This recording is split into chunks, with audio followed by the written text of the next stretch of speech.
The Will to Power, an attempted transvaluation of all values by Friedrich Nietzsche. Narrated by James Harrington. Preface. 1. Concerning great things one should either be silent or one should speak loftily. Loftily, that is to say, cynically and innocently. 2. What I am now going to relate is the history of the next 2 centuries. I shall describe what will happen, what must necessarily happen, the triumph of nihilism. This history can be written already, for necessity itself is at work in bringing it about. This future is already proclaimed by 100 different omens. As a destiny, it announces its advent everywhere. For this music of tomorrow, all ears are already pricked. The whole of our culture in Europe has long been writhing in an agony of suspense which increases from decade to decade, as if in expectation of a catastrophe. Restless, violent, helter-skelter, like a torrent that will reach its bourne and refuses to reflect.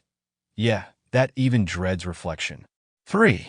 On the other hand, the present writer has done little else, hitherto, than reflect and meditate, like an instinctive philosopher and anchorite, who found his advantage in isolation, in remaining outside, in patience, procrastination, and lagging behind, like a weighing and testing spirit who has already lost his way in every labyrinth of the future, like a prophetic bird spirit that looks backwards when it would announce what is to come, like the first perfect European nihilist who, however, has already outlived nihilism in his own soul, who has outgrown, overcome, and dismissed it. 4. For the reader must not misunderstand the meaning of the title which has been given to this evangel of the future. The Will to Power, an attempted transvaluation of all values. With this formula, a counter-movement finds expression in regard to both a principle and a mission, a movement which in some remote future will supersede this perfect nihilism, but which nevertheless regards it as a necessary step, both logically and psychologically, towards its own advent, and which positively cannot come, except on top of and out of it. 4. Why is the triumph of nihilism inevitable now? Because the very values current amongst us today will arrive at their logical conclusion in nihilism. Because nihilism is the only possible outcome of our greatest values and ideals.